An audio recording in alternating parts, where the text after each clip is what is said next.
Welcome.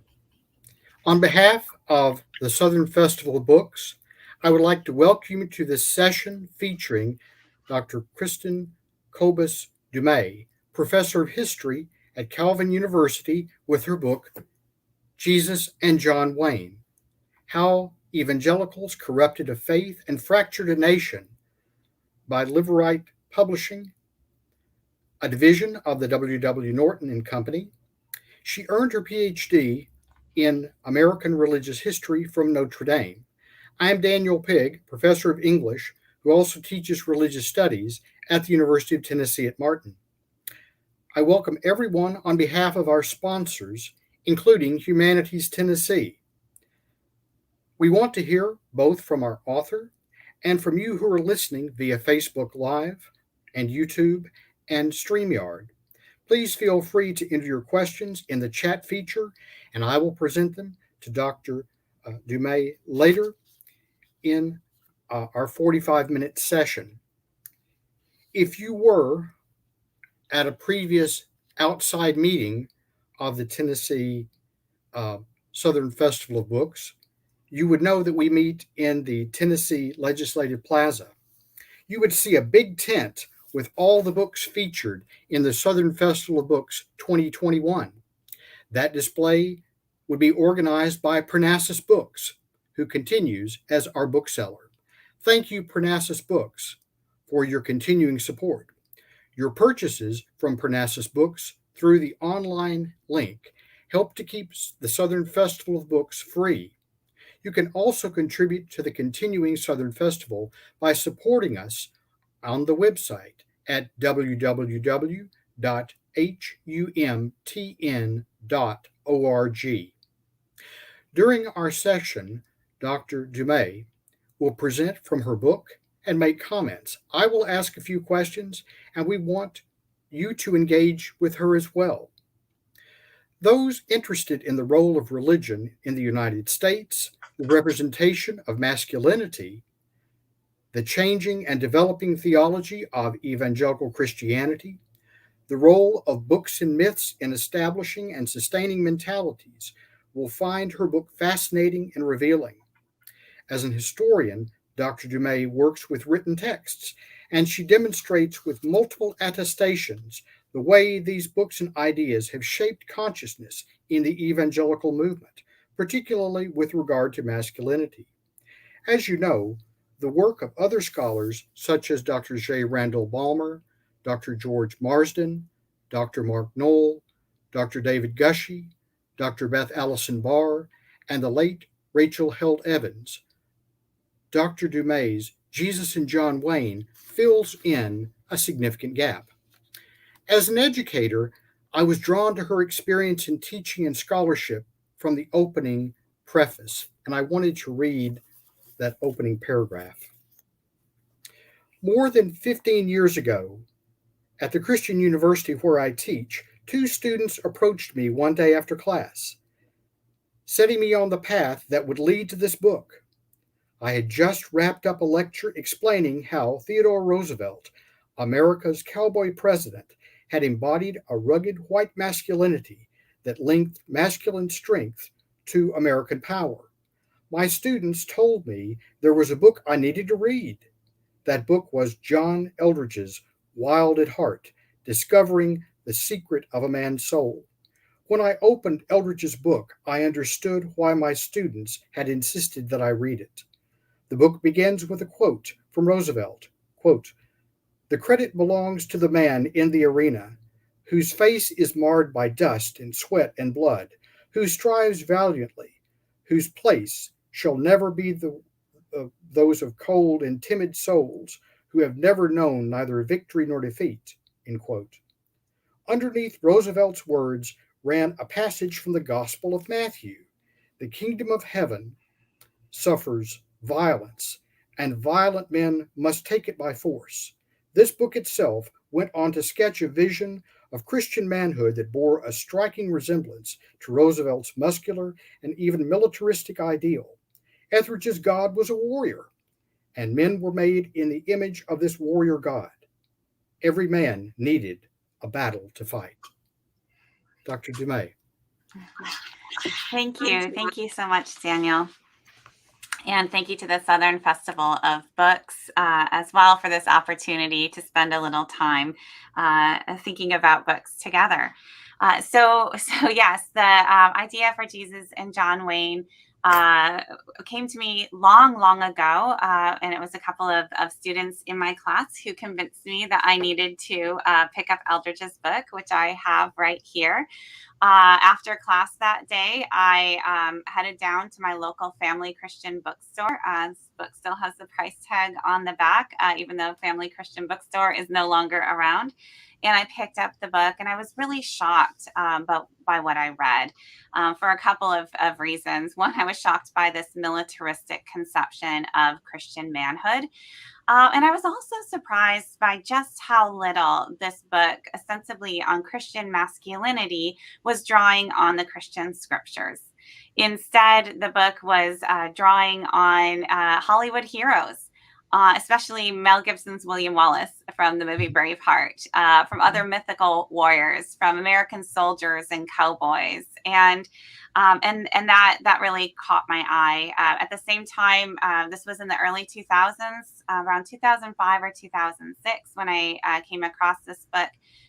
It would go on to sell more than 4 million copies. It was everywhere at the time. I'd heard about it long before I actually decided to, oh, maybe I should read it myself.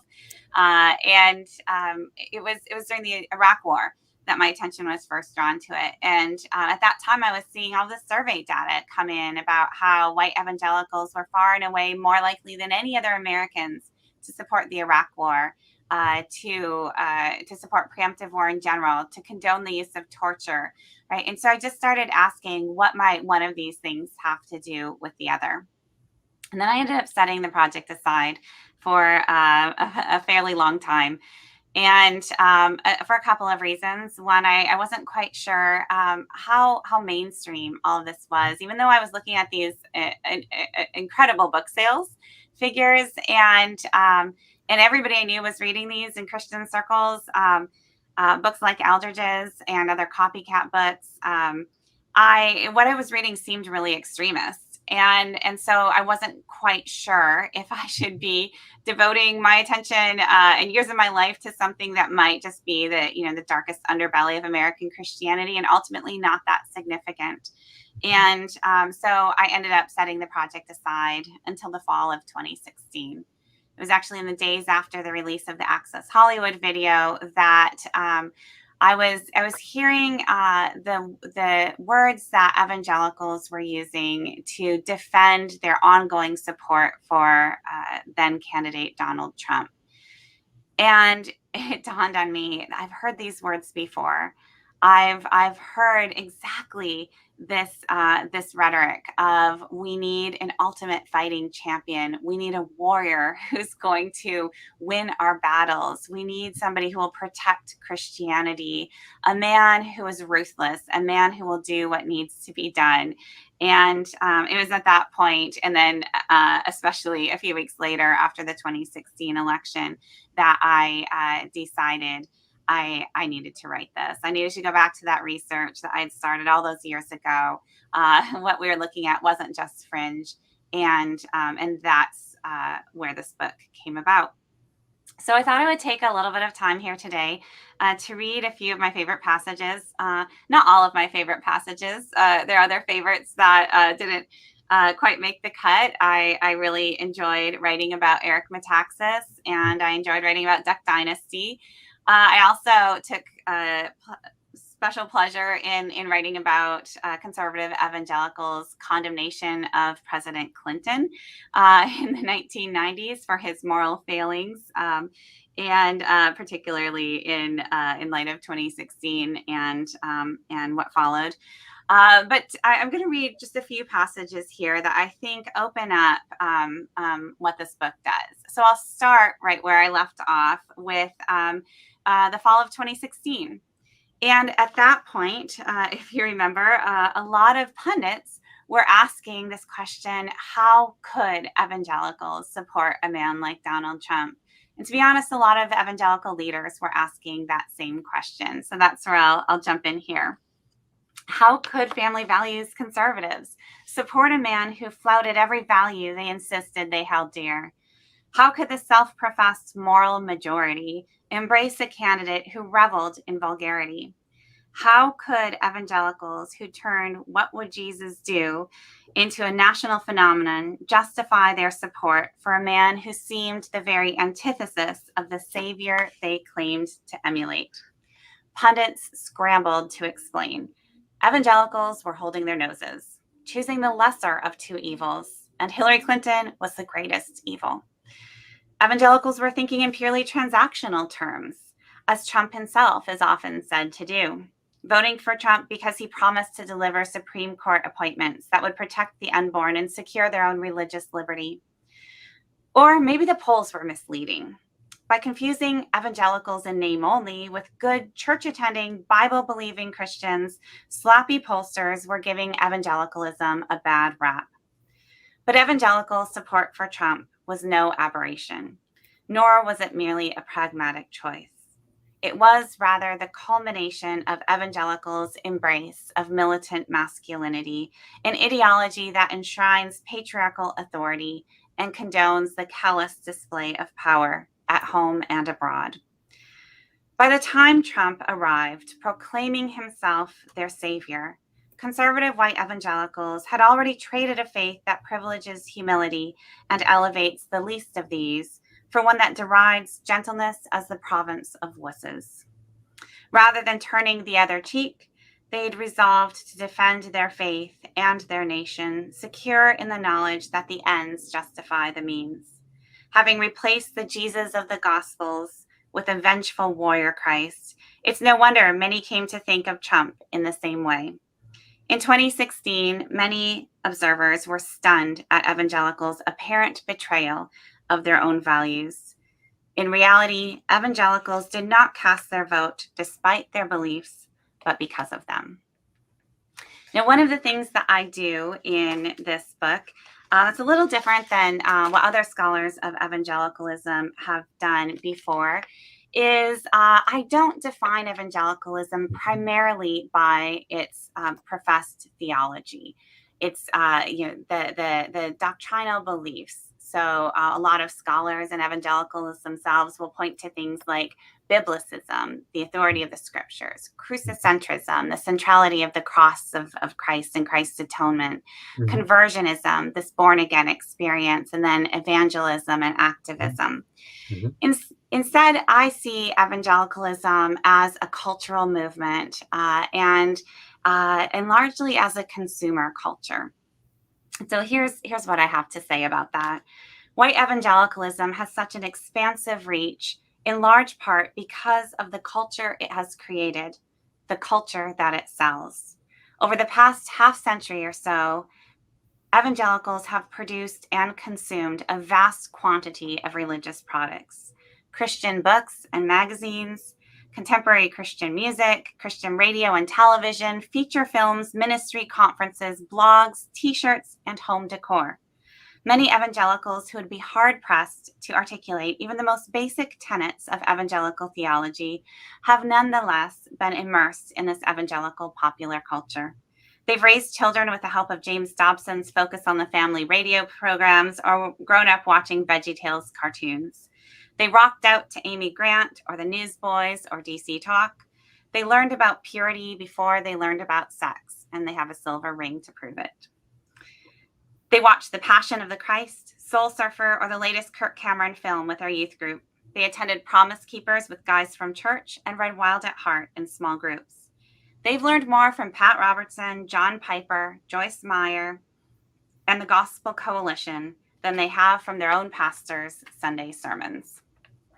So by taking evangelical consumer culture seriously, I think that's when we can start to see the values that have been really instilled in throughout conservative white evangelicalism. And I'll just say a couple of words about what we see when we look at popular culture, and we see what sort of religious formation is actually taking place in these spaces.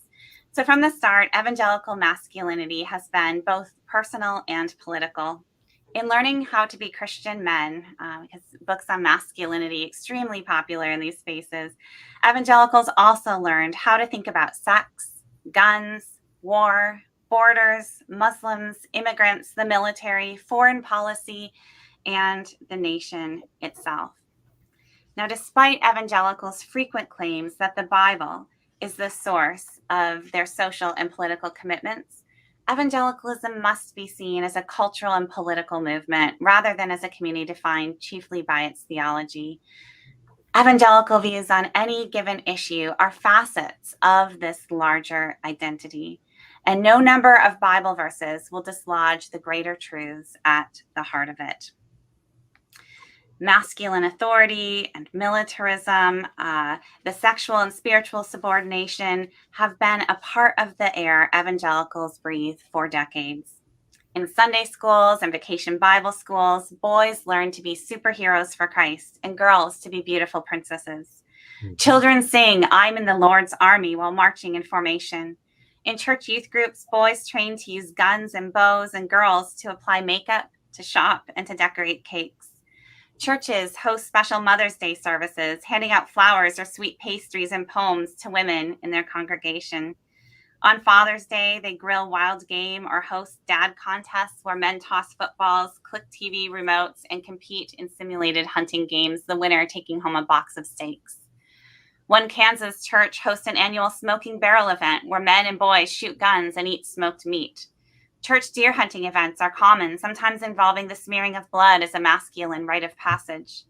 Christian schools, often boasting mascots like knights, eagles, or crusaders, host chapel services featuring weightlifters for Jesus or local groups of WWF lookalikes who tear apart phone books and jump through walls of ice, all in the name of Christ.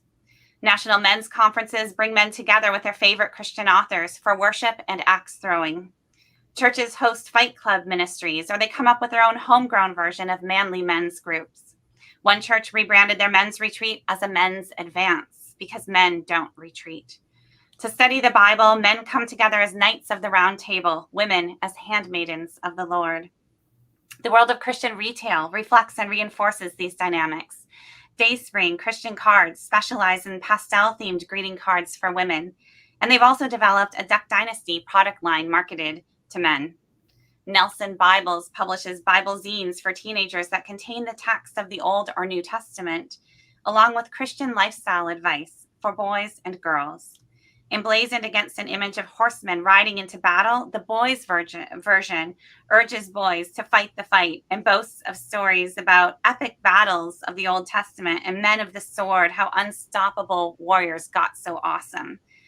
The Girls' New Testament, with pretty smiling girls on the cover, provides a list of beauty secrets, advice, and quizzes on topics like, are you dating a godly guy?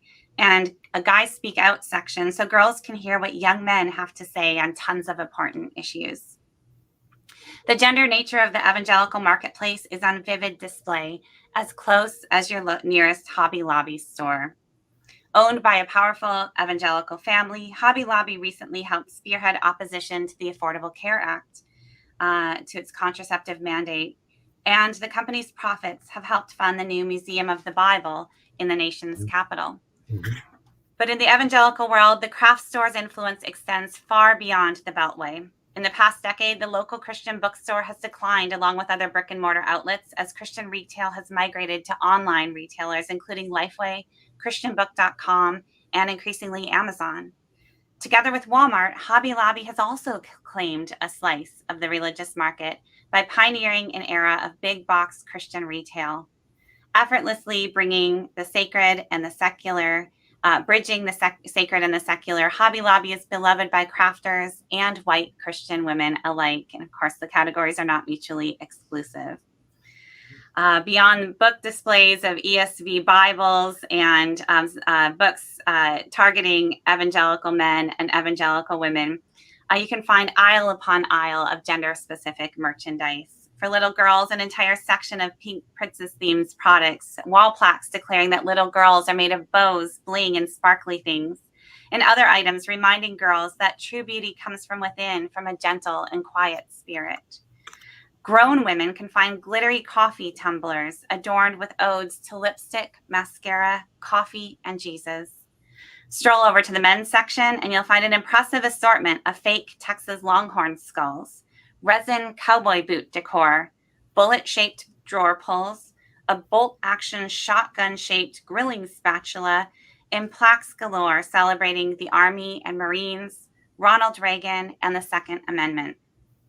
One wall plaque boldly proclaims, "I stand for the national anthem," stenciled against a weathered red, white, and blue American flag. There's also assorted man cave signage and a shelf devoted to John Wayne memorabilia. I bought one of these myself. This is from Hobby Lobby, a nice John Wayne plaque. So conservative evangelicals have long positioned themselves against the secular. But as the cultural evangelicalism of Hobby Lobby indicates, sacred and secular can be difficult to distinguish. For many evangelicals, the masculine values men like John Wayne, William Wallace, Ronald Reagan, Rush Limbaugh, Jordan Peterson, and Donald Trump embody have come to define evangelicalism itself. So that's just a taste of the book, what's within these pages. I'll just say a brief word about what has happened since the book came out. The book was published last June, or so more than a year ago now, June 2020. And it was described early on by one reviewer as urgent and sharp-elbowed. And I think you get a sense for that from the title, subtitle in particular. And so what's really remarkable is how evangelicals themselves, including many conservative white evangelicals, have in fact embraced this book. It's been astounding, really. Within a couple of days of its publication, I started getting letters from evangelicals themselves. And I'd been told to brace myself for vicious trolling once this book published. And instead, I have been just absolutely swamped with letters for more than a year now. I still get several every day.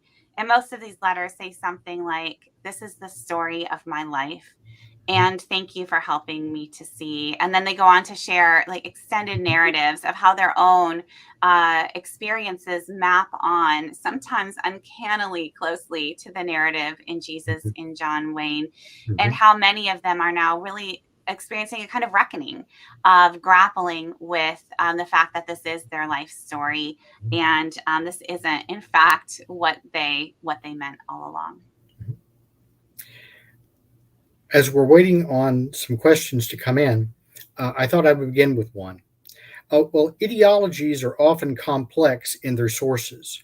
How did you discover the enduring role of John Wayne across the decades with respect to the representation of evangelical masculinity? Yeah, so I did not set out to write a book about John Wayne, right? And this isn't actually a book about John Wayne, although he does pop up He does. with with alarming frequency. So I very early on, in fact, my very earliest document that I opened when I thought I was going to research this back all those years ago in the early 2000s, I called hero worship. Because I saw how evangelicals loved their heroes, and how they and then I noticed very quickly that these heroes all kind of had certain things in common. They were all white men, without exception, and they were all kind of white men who embodied this rugged masculinity, white men who were not afraid to use violence to bring order. And yeah, I started noticing. First of all, Mel Gibson's William Wallace was right up front, and Eldridge really started that fad. I mean, it started before him already in the 90s. Not long after the movie came out, evangelicals loved that movie. I just couldn't really find a way to squeeze Mel Gibson's William Wallace from the movie Braveheart in the book's title. But I liked John Wayne too, because I saw John Wayne popping up, and John Wayne too, puzzling, right? Because John Wayne, not an evangelical, not known as the poster boy of family values at all, right? And in these ways, reminiscent of Donald Trump, obviously, as well. And there's something else that John Wayne does, like in his movies. He represented the good guy with the gun, the white man who brought order through violence, and in his greatest hits, right, by subduing non-white populations, the Japanese, the Mexicans, the Vietnamese, and Native Americans.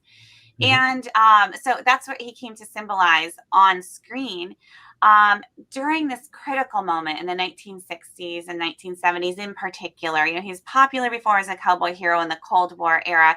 And then increasingly, he came to symbolize this kind of rugged, traditional, even retrograde white masculine power. And he did so on screen, but he did so off screen as well. And he was a strong proponent of conservative politics, of Barry Goldwater, of Phyllis Schlafly, and of his close friend Ronald Reagan. He was quite racist and very pro law and order, anti-hippie, right? And so he embodies this ideology in so many ways. And that's the John Wayne that evangelicals over time came to know and love, and really held up as, you know, in Eric Metaxas's words, you know, we all know that John Wayne is the icon of American masculinity. Like, that's just taken for granted, and then we go from there. Okay, thanks. You note that the Vietnam War was a, quote, a pivotal moment in the formation of an emerging evangelical identity. Could you say a little about that? Yeah, I that was one of the surprises in researching this book, just how front and center the Vietnam War was. And my first clue was reading these popular books on evangelical masculinity. You know, after I read Eldridge's, I started saying, what else is out there? And I discovered that Eldridge inspired a whole lot of other books in the 2000s. And again, the remarkable success of his book, of course it would. But then there was a whole literature that had come out in the 1990s in conjunction with the Promise Keepers movement. And so I looked at some of the most popular books there, and was able to, I just kept running up against many of these books opened with scenes from the Vietnam War. And so I thought that was significant. And when I continued to kind of trace things back, I came to see how the Vietnam era was this critical juncture in American history, that in the early years of the Cold War, this is when evangelicals were first kind of coming onto the stage and reasserting their power, and or just trying to assert power.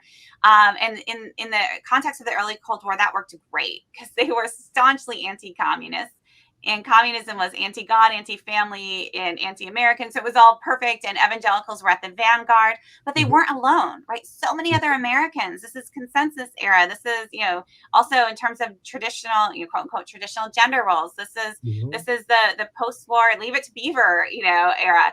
And so evangelicals were not on the margins. They were moving increasingly into the center, and they had, you know, Billy Graham as their celebrity, and he was in and out of the Eisenhower White House. Things were great in the 1950s. And then the 1960s happened, and you've got the civil rights movement, you've got the feminist movement, and you have the Vietnam War and the anti-war movement. And this is where we see this divide, where more and more Americans are starting to question American goodness and American greatness. And this is when evangelicals just double down. And so they link traditional gender roles, particularly this rugged masculinity, patriarchal authority, white patriarchal authority, with defense of Christian America, with military strength, with, you know, defense of all that is right and good. And it is an oppositional set of values, because they know that more and more Americans are questioning these very values. And from that point on, they really see themselves as this faithful remnant, and it is up to them to fight to defend faith, family, and nation from external threats, but also from internal threats. Okay, thanks. We have a question from our audience. Are the events of January the 6th consistent with your argument in John Wayne, or would you materially revise it in light of January 6th? Oh, thank you for that question. Yeah, yes, absolutely. So I had to write the preface for the paperback edition.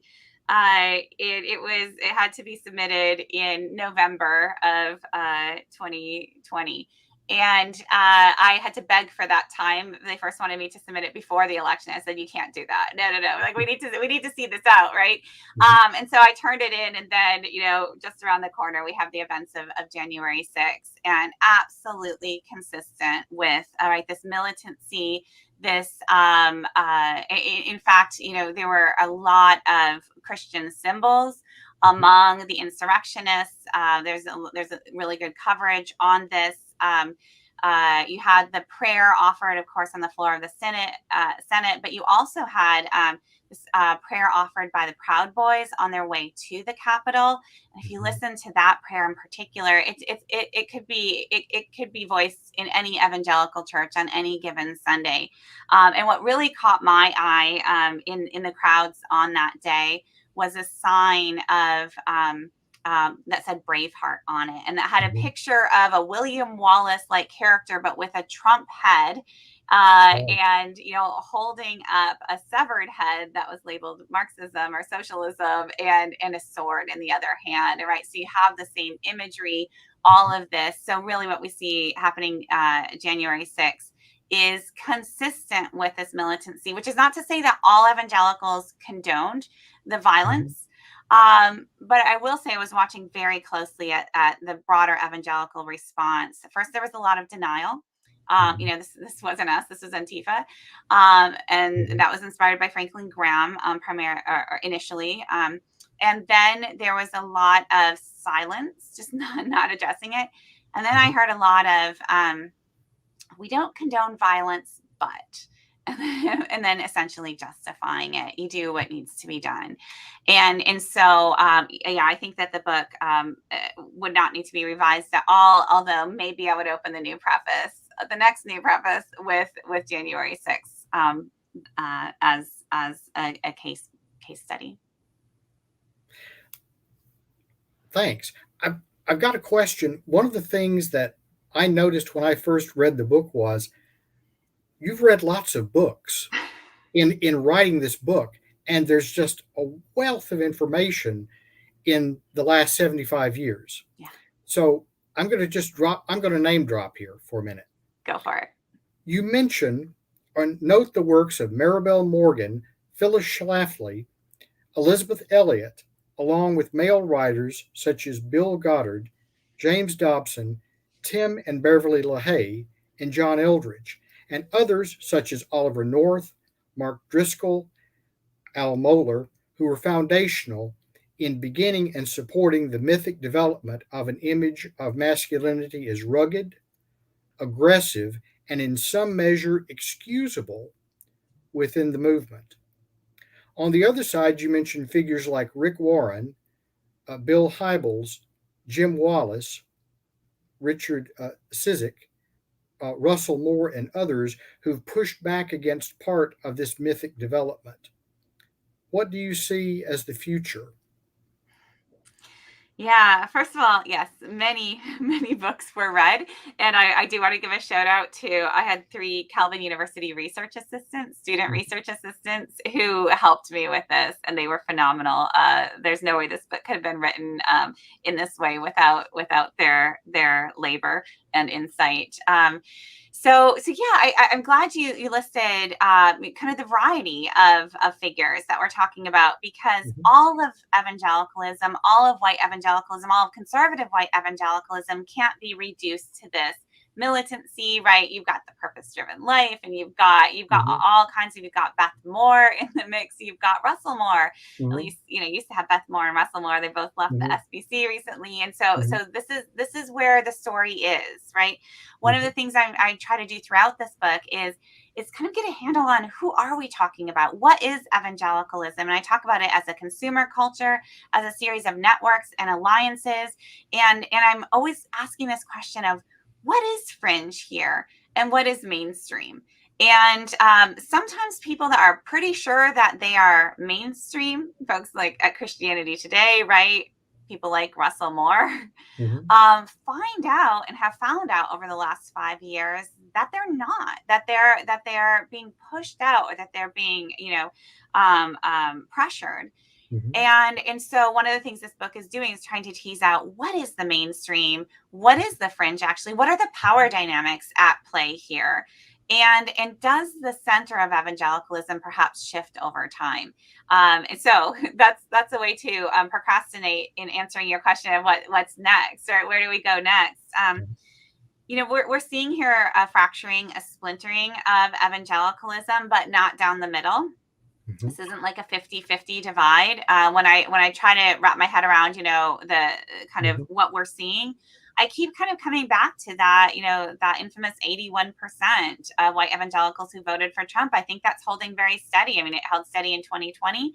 Mhm. It's holding steady as I'm surveying this landscape, Mhm. where you still see prominent voices, figures like Beth Moore, figures like Russell Moore. Those are the ones that we know because the national media is covering them. But you can find figures like that throughout American evangelicalism. You can find pastors who are standing up and saying this is not Mhm. okay, and not a few of those pastors are losing their pulpits because of it. Mhm. They're out of jobs, right? Mhm. Members of organizations and Christian schools. There's a lot of division happening right now within evangelicalism, within institutions, within churches, within Mhm. families. This reckoning is very real. At the Mhm. same time, I don't see a lot of shift happening with respect to evangelical institutions, evangelical organizations. They're often powerful donors Mhm. that kind of hold to the Mhm. status quo. And Mhm. so, what I see happening across evangelicalism often does mimic what we just saw with Beth Moore, with Russell Moore, where figures Mhm. are courageously kind of standing against these power structures for a Mhm. time. And then either they get pushed out or they say, I can't do this anymore, and they Mhm. leave. Where do they go? A variety of different places. But what that means is that the institutions that they've left, the organizations that they left, are, if anything, more radicalized because those voices of dissent have been removed. And so that's really what I see happening right Mhm. now. I can't predict much further into the future because as historians, we know that, you just never know what's around the corner. Mhm. On the day before I was putting together my remarks, I sent out a number of queries on my Facebook page about people having read authors such as Mirabelle Morgan or Tim LaHaye and some others. And it was intriguing the responses that I got back. I guess sometimes people think about Facebook and one's Facebook friends is essentially being an echo chamber of, of similar thought to what the person who is a Facebook friend with someone might hold. Um, it was intriguing how many of them had actually heard of those particular texts, and if they had been a part of an evangelical movement early in their lives, they were read in their homes. Yeah, They were sometimes kept in the drawer for certain kinds of knowledge about human sexuality, for example, and a couple of those that you mentioned.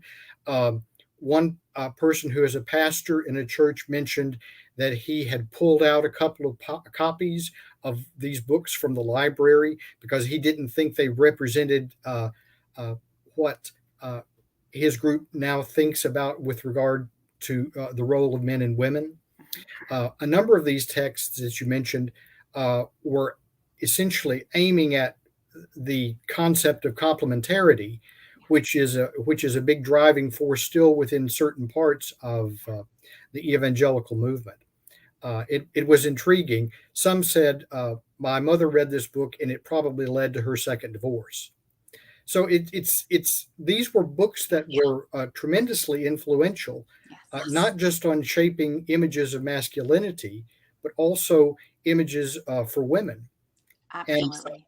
and for their role and their interactions with men.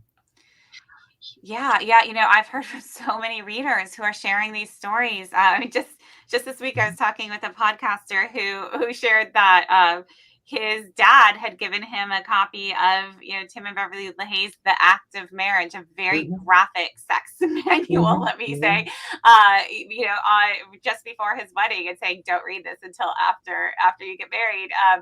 And so many people like I stating goodbye, Josh Harris, for a generation Mhm. younger, right? That Mhm. was their Bible of purity. This is what it means to be a Christian. This means to be a marriage. And I've just been hearing from so many people who are saying, I pattern my lives about my life. We pattern our lives around that, our marriage around this, and it didn't work.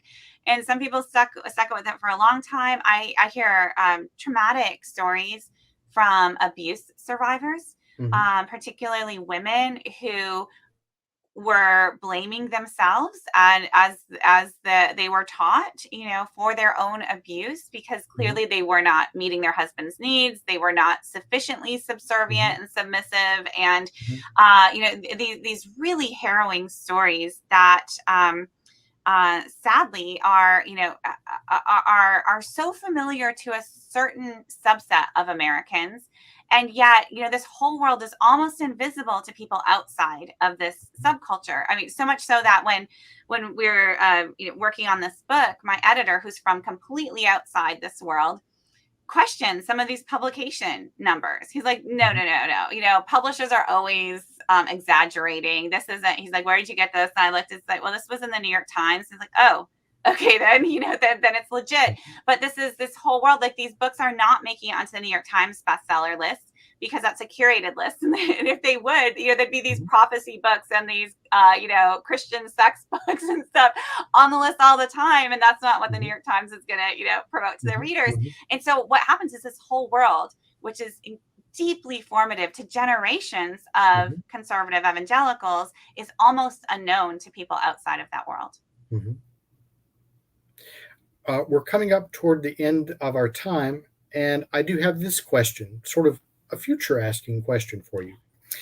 I see that you also have a new gospel for women, Catherine Bushnell, and the challenge of Christian feminism, in addition to Jesus and John Wayne.